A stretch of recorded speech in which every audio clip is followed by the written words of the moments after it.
Continuando a nossa série de vídeos que tratam sobre o controle geométrico da forma utilizando Dynamo e Revit, vamos tratar dessas curvas que são espirais policêntricas ou espirais de vários centros.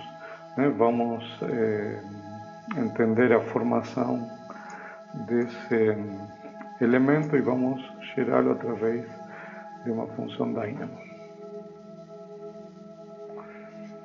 Vamos analisar agora esse tipo de curva contínua, de crescimento infinito, que são as espirais, ou melhor dito, nesse caso são as falsas espirais, porque tem, essa é uma espiral que tem dois centros, também chamadas espirais policêntricas.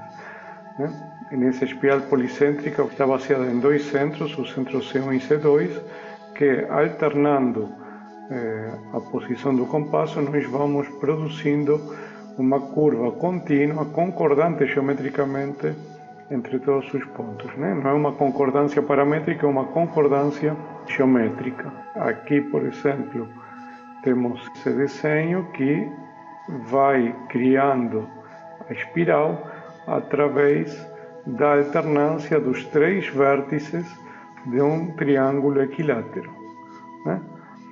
Na próxima espiral, teremos a alternância dos vértices de um quadrado.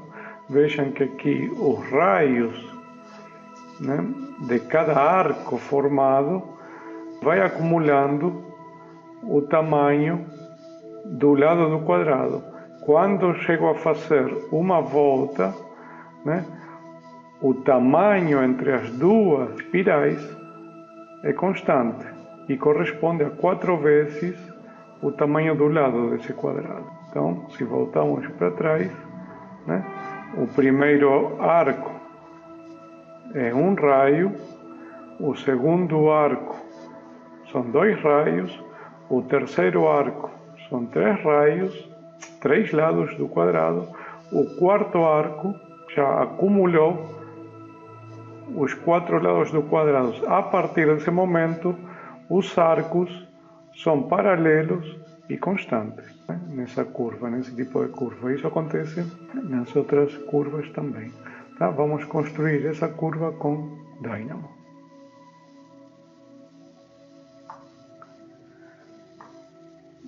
Bom, eu preparei aqui um code block, comentei todas as entradas inicialmente, e estou aqui com 2 sliders de input, o primeiro com a quantidade de centros, entrando na variável Q, o segundo com o raio do polígono gerador.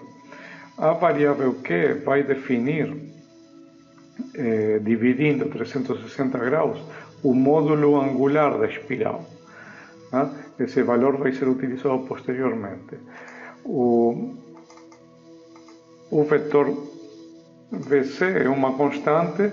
Aqui vamos utilizar esse vetor como valor depois para a geração do arco. Então já deixei preparada aqui uma variável com esse valor.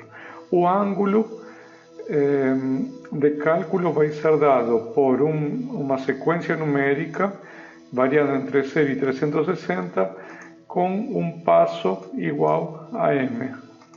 E com isso vamos poder calcular, através dessas funções matemáticas de cosseno e seno, e aplicando o valor do raio, os pontos, as coordenadas, a abscissa e ordenada dos polígonos, dos pontos que vão formar o polígono gerador, que vão formar esses pontos. Aqui a coordenada Z foi zerada no momento. Com esses valores, vamos poder guardar nessa lista de centro. Vou colocar um watch aqui,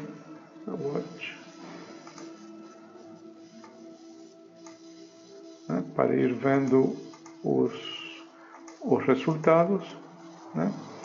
Vamos gerar uma série de pontos. Aqui já temos os pontos do nosso polígono inicial de 6 lados, né? Variando, né, a quantidade de centros, vai se formando, né, uma poligonal, né, que no caso de ser uma espiral de 2 centros, apenas são 2 linhas, por isso, por exemplo, não pude explorar a função de polígono nessa função, porque para que fique dentro a espiral de 2 centros, né, eu preciso trabalhar com a função paramétrica da circunferência para poder gerar os pontos regularmente organizados, tá? Através dessa lista de pontos extremos do polígono gerador, vamos capturar o primeiro e o segundo elemento dessa lista, o índice 0 e o índice 1, para calcular o lado da espiral, ou seja, com esses dois valores calculamos o tamanho do lado da espiral, que depois vamos utilizar para ir produzindo a nossa alternância. Nas próximas duas linhas temos as variáveis I e J. As variáveis I e J são séries numéricas indo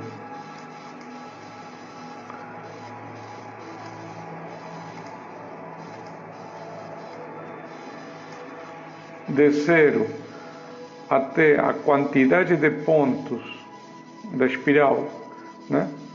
Que é 4, então aqui a quantidade é diminuída em um valor, em uma unidade, né? Para que dê 4 elementos, né? Agora temos a espiral de 4 centros, né? Então, com esses dois valores, aqui aparece novamente a função lift shift índices, né? Uma função importante que nos permite produzir uma lista de índices deslocada a uma unidade.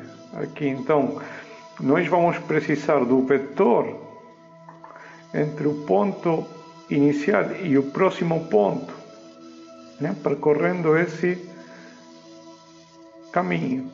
Então, para isso, vamos precisar do índice inicial e de um valor posterior, mais limitados entre 0 e 3. Por isso, há o deslocamento da segunda lista, com a lista de shift índices. A próxima linha é a distância total dos raios. E vejam que aqui tem um incremento, né? Ao valor de lado, já previamente calculado, vai se adicionando o valor desse lado multiplicado pelo índice correspondente.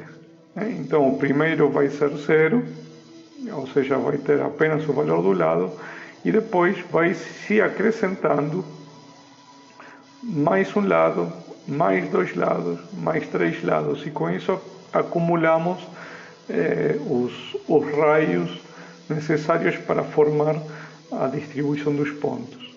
O próximo ponto, a próxima linha é a definição do vetor que vai dirigir o nosso ponto extremo do arco. Então, esse vetor se forma por 2 pontos dessa série de pontos do polígono. O ponto 0, digamos, e o ponto J, que é o ponto próximo, o anterior, né? Então, isso vai formar o vetor que vai reposicionar o ponto de início do arco. Esse ponto de início do arco vai ser feito através desse ponto SP, Start Point, a partir de uma translação que vai partir do ponto C, com índice I, vai deslocar com o vetor previamente calculado, VE, e vai percorrer a distância dt, né? Essa distância aqui que vai acumulando o seu valor. Então, cada vez que ele percorrer esse alternar, né, de centro, ele vai ser incrementado em um valor, né? Muito bem, esse é o mecanismo, né? Aqui está escrito o mecanismo. Os próximos passos são para o traçado dos elementos. Então, a lista CP, ela está utilizando essa função drop items, né, que vai eliminar um item da lista de centros. Vejam que a lista de centros tem 5 elementos.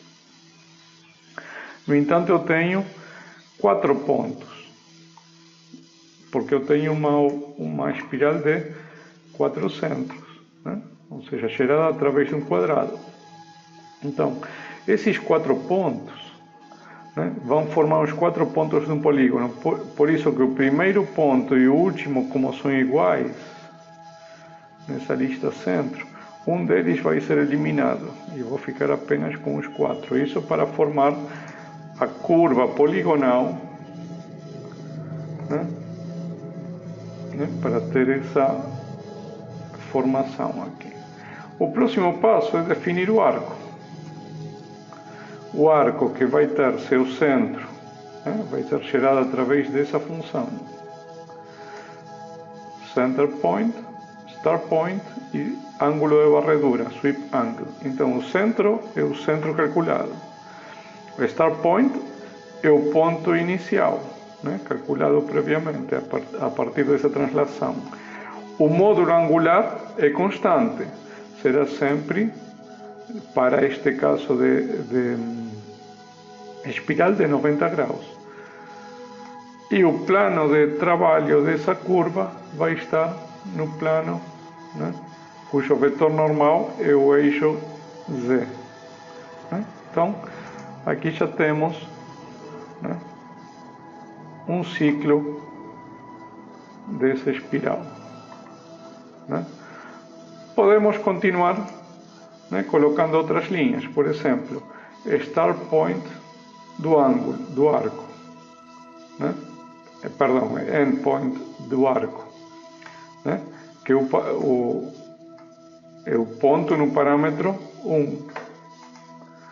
Pego o último ponto, né, de todos os arcos.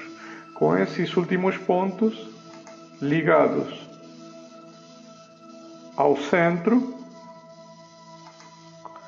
formam os raios, né? E tendo esses pontos, eu posso continuar tendo, por exemplo, outros pontos importantes, outros pontos notáveis, por exemplo, o midpoint do arco, né, que vai ser igual aqui vai ser igual ao arc, né, arc ponto point at parâmetro, né? Então, qual vai ser o parâmetro? O arco vai ser o arc e o parâmetro, por ser um midpoint, será 0,5, né? Então terei esse elemento. Posso desenhar as cordas, né, desses arcos. Posso desenhar as cordas como? Né? Nas cordas eu posso colocar como uma linha, né, entre start and end point. Né? Vamos organizar aqui o código. Então, o start point será o ponto SP, né? É o ponto inicial do arco, e o endpoint será o endpoint, o arco, né? E isso vai fechar as curvas. Posso utilizar o ponto meio dessa curva, enfim, aqui é uma questão de ir capturando, né, ponto médio da linha, né? Ou da corda, é o 0.5, né? É a função point at parameter, né?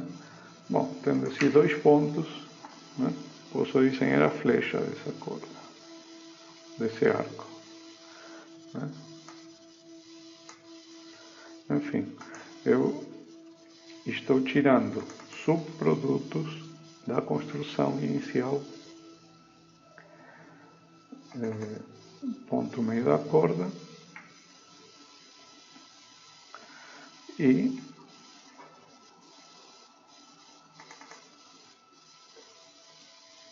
MPA, né, que é o ponto meio da linha. Tendo, né, eu vou explorando, né, vou apagar aqui as funções, né, eu vou apagando esses elementos e na nossa construção, né, vamos tendo, né, esse controle geométrico sobre o elemento, né, a espiral de N centros, né. O aluno pode fazer o exercício de construir, né, os próximos ciclos dessa espiral, até inclusive trocar o projeto de arquitetura desse code block aqui, né, talvez atacar o problema por outro ângulo. Agora aqui conhecemos, né, a forma de geração dessa espiral.